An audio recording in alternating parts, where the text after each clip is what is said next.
He was working at a table, stitching something under the dim light of a swinging bulb. The air was thick with the smell of varnish and decay.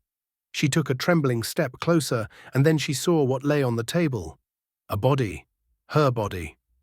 The man turned. His face was blank porcelain. His mouth did not move, but his voice filled the room. A hollow, echoing whisper that made the walls tremble. Every puppet begins with a human heart. He raised a hand.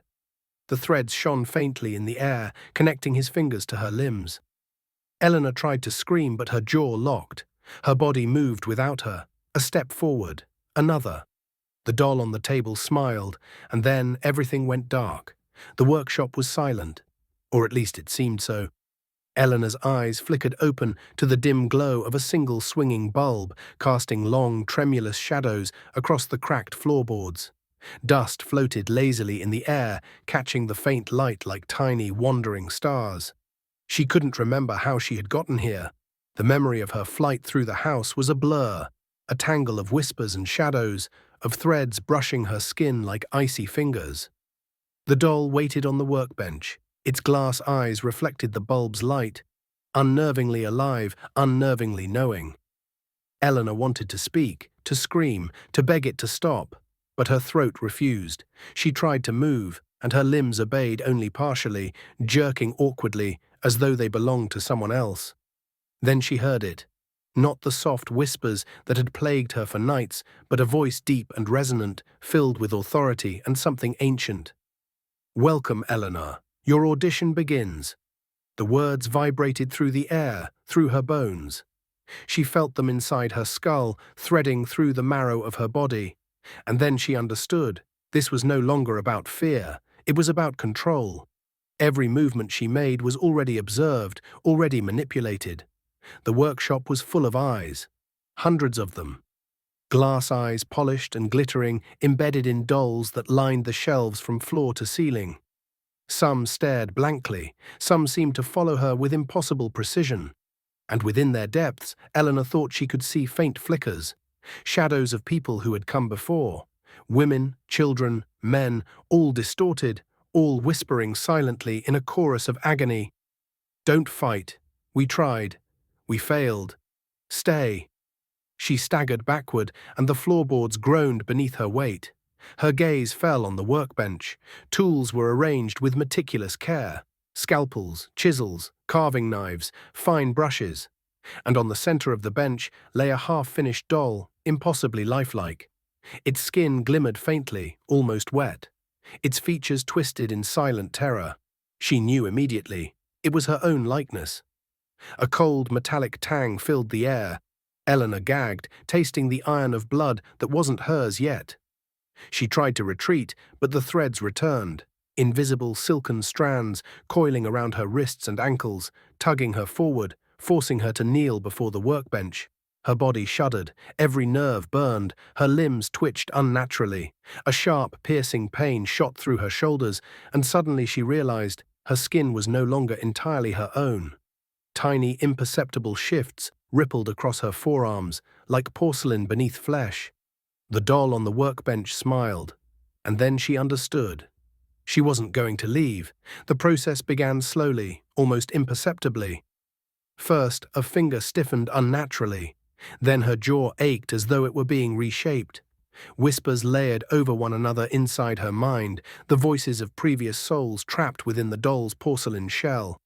One was soft, pleading, "Don't let them take you." We suffered. Another was older, rasping, "It's too late. It always is."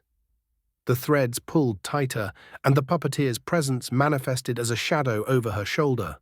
Not solid, not fully human, but vast, twisting, a hand that existed both in the air and inside her mind. She felt it reaching into her, weaving her essence into the doll's framework. Pain flared, searing and exquisite.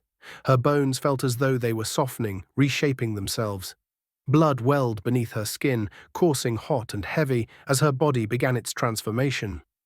Every gasp, every shiver, every sob only seemed to fuel the puppeteer's work. Time became meaningless. She was aware of everything and nothing all at once. Her reflection in the shards of broken mirrors along the walls flickered.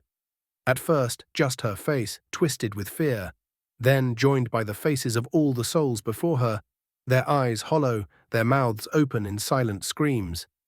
She understood. Each person had been folded into this same torturous cycle. Each one had become a part of the doll, a thread in the puppeteer's eternal tapestry. Her own voice came out faintly, like a whisper, barely recognizable as her own. "No, not me. Please." The dolls on the shelves seemed to lean forward ever so slightly. Their glass eyes glimmered, their small mouths twitching, imitating speech. The air became thick with their presence, suffocating, every inhale a mixture of fear, varnish, and something older. The puppeteer's shadow pressed closer, an impossible weight that stretched her senses beyond their limits. Hours, days, she could not tell. Her body was no longer entirely hers. She could feel porcelain beneath her skin, delicate threads winding through her veins. Her limbs obeyed the puppeteer's will more than her own. Every movement felt rehearsed, preordained, a step in some horrific performance. Then came the final step. Her face. A searing heat spread across her cheeks, her jaw, her eyelids. She clawed at herself, trying to resist, but the process was inexorable. Her eyes shimmered, glassy reflections forming over the irises, her lips stiffening in a permanent painted grin. She screamed. It was a scream without sound, a scream that echoed only in the minds of those trapped before her, the souls woven into the porcelain. And then, silence. Her body slumped against the workbench, or perhaps it was the workbench slumping around her. She could no longer tell the difference. She felt herself shifting, stretching, compressing, becoming light, becoming rigid, becoming dull. The voices of the previous souls swirled around her mind in a maddening chorus. She felt them settle, whispering promises, curses, regrets. "You are one of us now. You will not leave. Forever." When she opened her eyes, the transformation complete, she saw the workshop from above, looking down at her new form, small, rigid, cold, glassy eyes staring back at the world. The dolls on the shelves now seemed almost welcoming, their blank faces nodding imperceptibly. She understood, horrified, that she was alive, but not herself. Her mind trapped within this new vessel, a layer over the previous soul. The puppeteer's curse had claimed her, added her to its chain, and outside the workshop, the world continued. Weeks later, the workshop was empty. The house had been sold, abandoned, its dark legacy unnoticed by the wider world. The doll, now complete with Eleanor's essence bound within, had been packed carefully into a box and placed among other antique curiosities. At an auction house far away, the box sat silently, waiting for the next bidder. Glass eyes glittered faintly under the gallery lights. The hammer banged. The crowd murmured. A woman raised her paddle. The doll was hers now. It sat in her hands, smiling. Eleanor felt the faint tug of the threads inside, the whispering of past souls brushing against her mind. A flicker of motion behind her new owner's eyes, a glance, a subtle shiver, and then a soft, almost imperceptible voice. "Don't resist. It always finds you. And soon you will join the chain." The auctioneer called out another lot. The room buzzed with chatter, the ordinary world oblivious to the horror contained in the small porcelain figure. The chain of souls continued, the puppeteer's curse moving silently, patiently, eternally. Somewhere, deep within the glass eyes, Eleanor turned her head slightly. Her own reflection shimmered for a heartbeat, and she knew she was not alone. She never would be. The doll smiled and waited. Chapter 3. The Puppeteer's Curse. Part 1. The strings begin to move. The nights had become longer. Eleanor could no longer tell where the dark ended, and her thoughts began. Sleep came in fragments, brief, colorless intervals haunted by whispers she could never quite remember.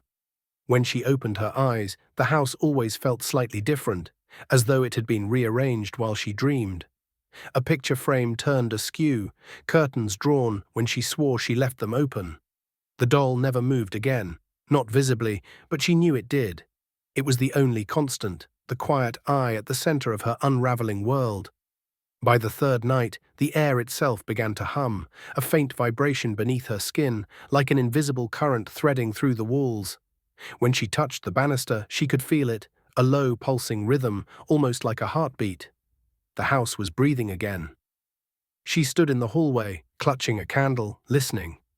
Her reflection in the mirror across the room swayed faintly, though she stood perfectly still. Behind her own reflection, she thought she saw another shape, small, doll-like, perched on her shoulder. But when she blinked, it was gone. Just the shadows, she whispered, but her voice trembled. Morning never looked right anymore. The light entered the house wrong, muted, jaundiced, like sunlight filtered through old amber. Eleanor sat at the kitchen table, her hands wrapped around a mug gone cold hours ago. The doll was there on the counter, as always, watching. She had placed it there herself the night before, face turned toward the wall. Now, somehow, it was turned back toward her. Its painted smile was wider again. She tried not to look at it. She tried to focus on the soft ticking of the clock. But the rhythm of the tick had changed. It was slower now, irregular, as though the clock were trying to match the rhythm of her heart. Or hers was matching it. Tick, tock, tick, tock, tick, tock. She pressed her hands to her ears, but the sound was already inside her skull. Every second was a whisper, every whisper a word she could almost recognize. Names. Please, something older than language itself. By afternoon, she began to see the threads. They weren't real, or at least they couldn't be. Thin, silvery lines hanging in the air, glinting faintly in the half-light. At first, she thought they were cobwebs, but they shimmered when she moved, tracing her every gesture. When she reached out to touch one, it quivered, alive. And the doll's head tilted slightly, responding as if tugged. Eleanor screamed and stumbled backward, knocking over a chair. The thread vanished. Her breath came in ragged gasps. She stared at her trembling hands, pale, shaking, veins like fine cracks beneath the skin. For a moment, she thought she could see the same silver filaments inside her flesh, winding up her arms, vanishing into her wrists. She didn't remember dropping the cup, but she heard it shatter. The sound echoed longer than it should have, resonating through the house like a distant cry. She fell to her knees, clutching her temples. The whispers were clearer now. Not yet. Almost. Don't resist. She woke on the floor hours later. The sun was gone, or maybe it had never risen.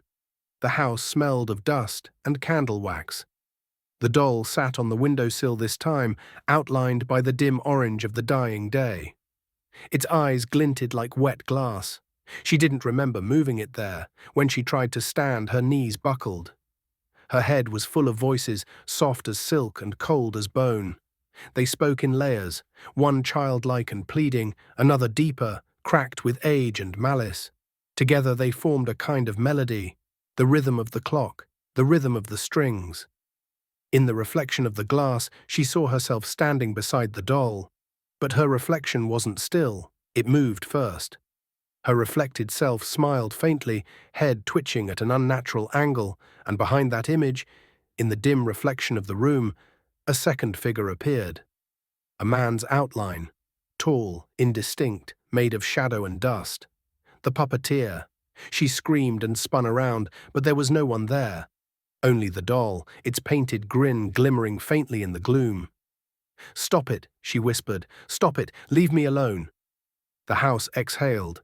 The candle flames flickered, though there was no draught. A single frame fell from the wall, glass shattering against the floorboards. Beneath the broken picture was something scratched into the wallpaper, faint at first, then clearer as she wiped the dust away. "Stay with us." Her vision blurred. She stumbled backward, knocking over the candle. It rolled, sputtered, then went out. Darkness swallowed the room whole. When light returned, she didn't know how. She was standing in the attic. She hadn't climbed the stairs. The air was thick, heavy with rot and old varnish. Rows of faceless dolls lined the shelves, porcelain heads cracked, glass eyes missing, limbs twisted in silent agony. The smell of dust and burnt wood filled her lungs. And at the center of the attic stood a workbench. On it, the same doll, the one that started it all. But now it was surrounded by tools. Old scalpels, rusted tweezers, fragments of human teeth. Threads hung from the ceiling like veins. And above them, faint, barely visible, something moved. A shape, a shimmer. The silhouette of a man's hands suspended in the air, manipulating invisible strings. Eleanor froze. The threads descended, brushing her cheek. Cold. Real. Her body jerked violently, once, twice, as though something pulled from above. She stumbled forward, eyes wide, unable to scream. Her hands rose against her will, marionette-like. A whimper escaped her throat. "Don't fight it," whispered a voice behind her. Low, familiar, almost gentle. She turned slowly. There was no man, only a mirror. And in that mirror, she saw herself hanging from threads of light, her limbs twitching in puppet rhythm. Behind her reflection stood a man's shadow, one hand on her shoulder, the other pulling her strings. His face was featureless, only the eyes existed, black pits gleaming with the faintest reflection of her own terror. She fell backward, hitting the floor. The mirror cracked, the shadow vanished. But the doll was closer now, much closer, inches from her face. Its glass eyes caught the candlelight, glowing faintly red. The air vibrated again, deep and guttural. A voice filled the room, no longer whispering, but singing. A soul for a soul, a hand to shape the clay, a heart to wind the springs. Eleanor crawled toward the door, clawing at the boards, her nails split, her breath coming in sobs. But the house had changed. The door wasn't there anymore, just a wall of cracked plaster that pulsed faintly, like skin. She pressed her palm against it and felt something beat beneath. Once, twice, a slow, deliberate rhythm. The house was alive, and she was inside it. The night stretched endlessly. Eleanor found herself back in her bedroom, though she couldn't remember how she got there. The mirror was gone. The dresser stood empty. Only the doll remained, seated perfectly on her pillow, as though it had been waiting for her return. She sat on the edge of the bed, numb, her eyes burned from lack of sleep. Every muscle in her body trembled. She whispered to herself, over and over, that it wasn't real, that none of it was real. But then she felt the faintest tug on her wrist. A thread. Invisible but unmistakable. It pulled once. Then again. Her arm rose,